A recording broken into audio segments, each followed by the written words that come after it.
A grim-faced man sifts through a pile of badly damaged weapons, salvaging the repairable, ditching the broken.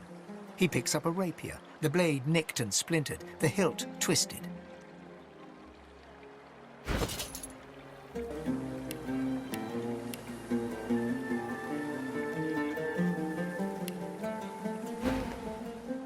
He holds the damaged blade up to the light.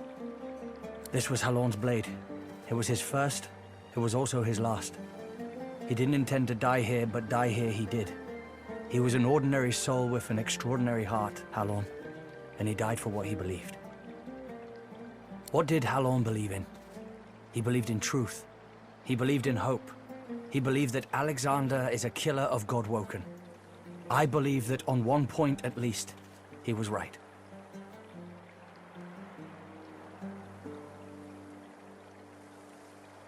The point breaks away, leaving a jagged edge. The sword is shorter now, but it'll do more damage. Who are you?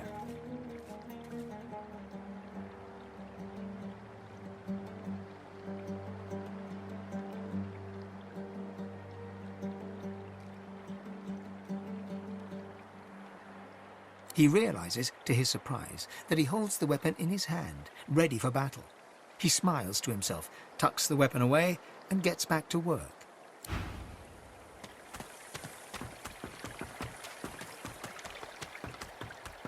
Gareth, please come back. Before you stands a figure, her body wreathed in cloth. All you can see of her eyes are two dark holes in an ornate mask. Armadia's blessings, child. I have not seen this face in our sanctuary before. Pray, who are you? I have not, but I do know that the stars that shine brightest often fade the quickest. Whatever pain burns in your chest, you will always have a home here. I am Gratiana, priestess of Armadia. It is a privilege to welcome you to her sanctuary from Brachus's vile swamps. She pauses for a moment before answering. We must always strive to help those who suffer. For many years I did not understand that simple truth. For many more, I have tried to right the wrongs of my past. Despite the mask, you can feel her expression harden. Time is a river, ever slipping by. It does no good to mourn what's gone before, only to appreciate where the current carries us. In this place I can worship the goddess Armadia and help those who come to me for aid. I live a good life. The person that I was is dead.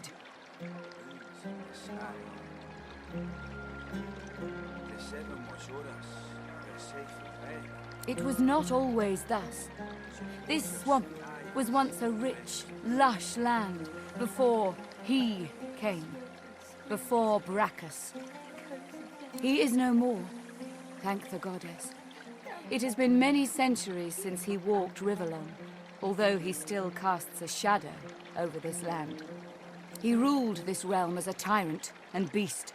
He stole its source and left only death. On this island he built and tested his weapons. These marshes were a playground for he and his necromancers. Many unfortunate souls were brought here. Blessed were those who died quickly, or died at all. Brachus left many restless souls here. He twisted this land into what you see today. Indeed, the Magisters have even taken Brachus's worst tools. First, the purging ones, and now those shriekers. Without something more powerful than these sticks the Seekers are armed with, those crucified monstrosities will kill them to a man.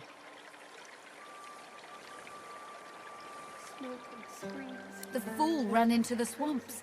He pestered me for aid against the Shriekers, and when I finally told him of a cache of Brachus's soul-forged weapons, he rushed away to find it. A bold move, but ill-advised. Unless he returns with weapons enough, I fear none of these Seekers will leave this island with air in their lungs.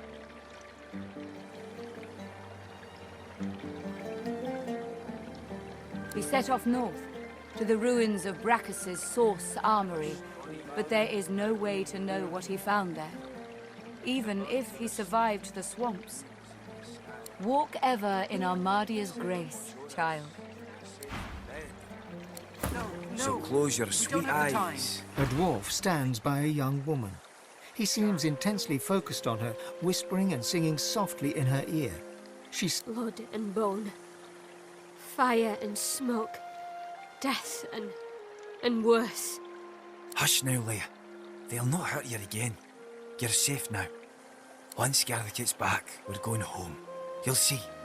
He'll be fine. The woman rubs her neck, raking her nails across her skin as she whimpers. The dwarf starts at the sound of your voice, gripping the woman's arm for a moment before he relaxes. New faces. Hope you weren't bushwhacked by the Magisters too. This one's seen a lot today. She were in the middle of it all when the Magisters unleashed their shriekers. Howling dogs and men. Friends silently screaming through stitched mouths. He puts his arm around her as she starts to sob. She's delicate at the best of times. I asked Simone for something to help her relax, but Gareth's the only one who truly keeps her calm. If we didn't need her to remove Urdus's collar, she'd be safe somewhere far from here. And now the rescue's scuppered. It were all for nothing. We were part of the caravan headed to Fort Joy, shiny collars and all. Gareth and the Seekers ambushed the caravan and freed us, saved every one of us from that hell. But now he's off searching for weapons to take down them shriekers, and all we can do is sit here, thinking about the Godwoken we didn't save. Make us stand. No, we don't have the time. From fragments to whole. From their past to our future. From their hope to ours. She ain't detailed, but she ain't wrong. The Godwoken are our hope that a new divine can be born. Someone to replace Lucian and push back the Voidwoken. Someone to restore order and protect the source. I'd speak to Ixter if you want to know more. There's ways, but I ain't privy to them. One thing I do know, mind. The Voidwoken have their number. They react to Godwoken like no one else. Barking dogs in wolves' clothing. Teeth in the sea. Teeth in the swamp. Teeth in the air. Aye, there's enough of them about. But don't you worry none. Gareth will be back soon. Then we'll be home in 2 shakes of a lamb's tail. We were part of the caravan headed to Fort Joy. But now he's off searching for weapons to take down them shriekers. And all we can do is sit here, thinking about the Godwoken. What do you think, Leia? Can you help? Make us stand. She averts her eyes, staring at the ground. They'll have more luck getting Dallas to unlock them. The poor girl's not in her best mind without Gareth.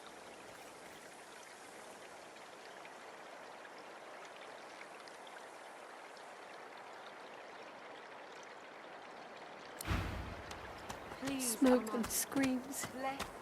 Echoes of A death. young man in oversized armor paces around a table covered with a spread of mats, his face a tight scowl of frustration. Every approach blocked. Oh, damn it. What good are battle tactics against those things anyway? He glances up. In quick succession, he becomes aware of both your presence and the fact that you're not a familiar face. Who the blazes are you? My word, I never met a royal before. On the run from Fort Joy, are you? A seeker can always recognize a sorcerer when they see one. Though, of course, your collar gives you away.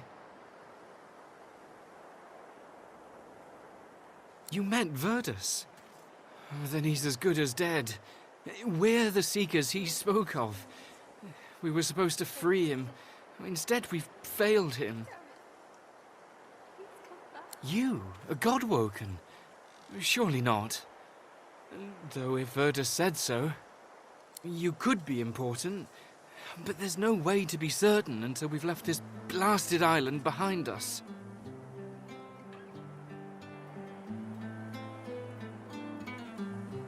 Verdus was God-woken. He was a powerful sorcerer, in the vein of Lucian the Divine. He had the potential to succeed Lucian if he mastered his powers. But now that won't happen. If you're the same as Verdus, then we have to get you away from this place. Someone's been killing the few God-woken that are out here. Likely that dog Alexander. He's a God-woken too. A failed one as far as I'm concerned. I can imagine he won't want any upstart God-woken taking what he figures to be his birthright. Smoke and screams. Echoes of death. Gareth, please come back. The young man anxiously fidgets with his curved bow. You've found a matter close to his heart, evidently. That's easier said than done, I'm afraid. Much easier said. The Magisters have us cornered. They have these weapons called Shriekers. If we try to go against them unprepared, we're dead. We've lost many already. There's weapons, ancient devices that can counter those things. Our leader, Sir Gareth, set out to find them so we could break the Magister blockade and escape this island. But he hasn't returned. If Sir Gareth doesn't come back with those weapons in tow, well, this island will be our grave. Sir Gareth? He's the finest seeker I know. I'm honored to serve as his squire. He wouldn't let us down. Not unless something's gone horribly wrong. You'll help us? His shoulders visibly relax, the weighty armor upon them settling with a clink. Thank you. Allies are in short supply in this place. If you help us, I promise we'll get you as far away from this place as possible. I am your love of death. Come embrace your cousin. Come repay your debts. Come and...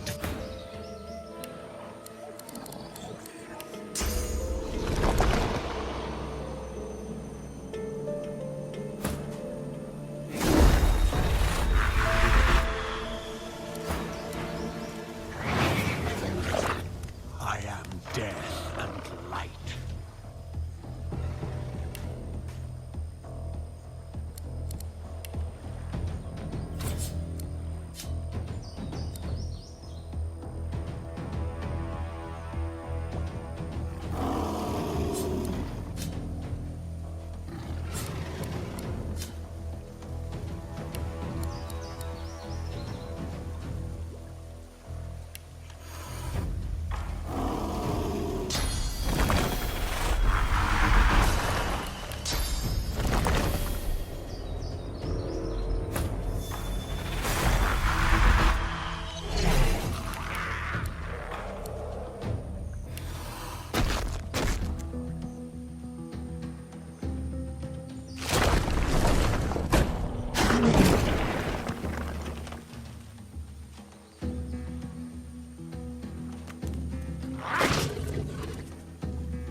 Come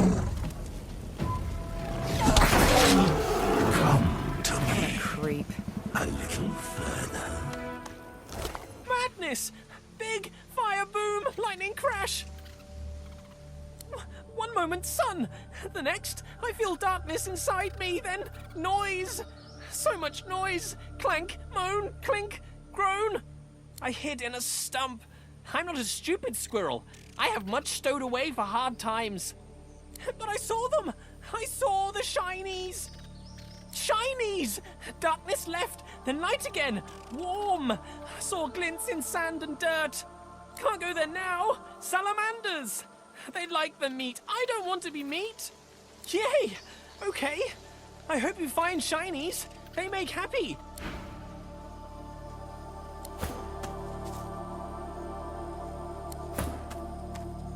Shinies!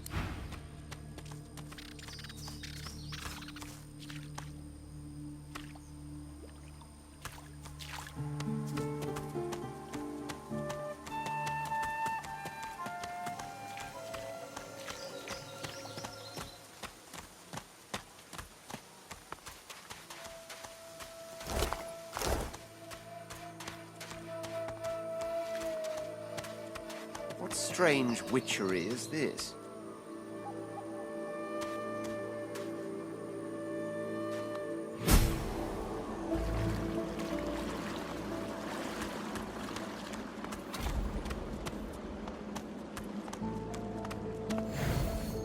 Ha!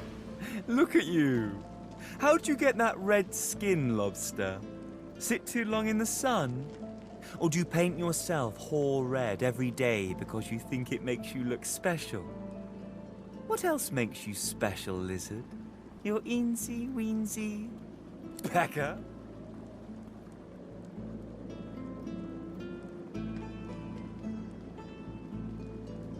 My, lobster. How very presumptuous of you to ask anything of me.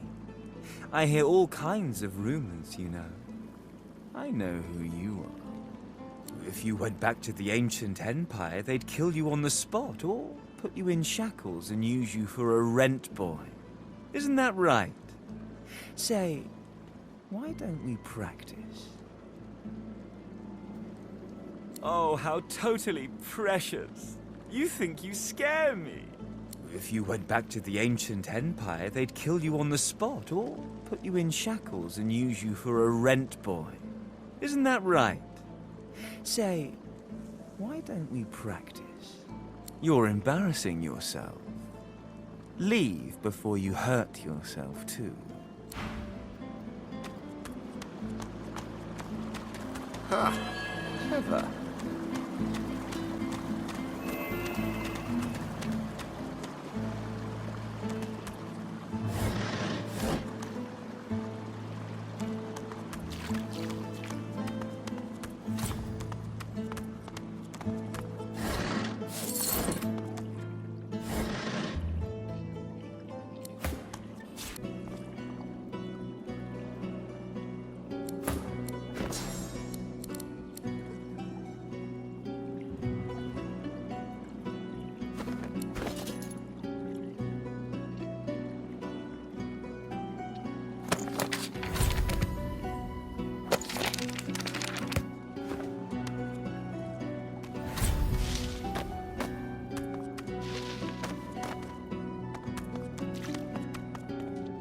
Didn't I tell you to leave?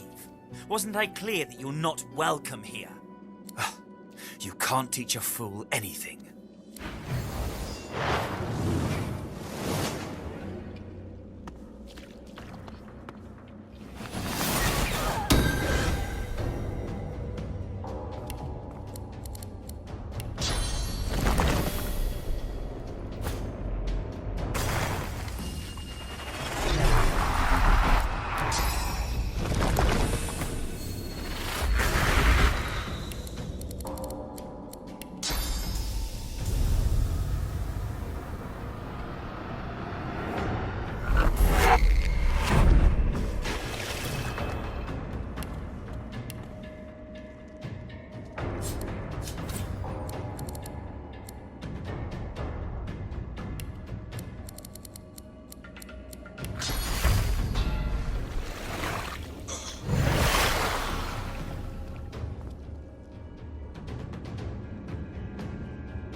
mine.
An illusion. This fellow must be quite proud of himself. That was even easier than I thought. Poor little puppet slave. Somewhat brain dead, aren't you? Let me explain. In the real world, treasure doesn't simply appear from on high.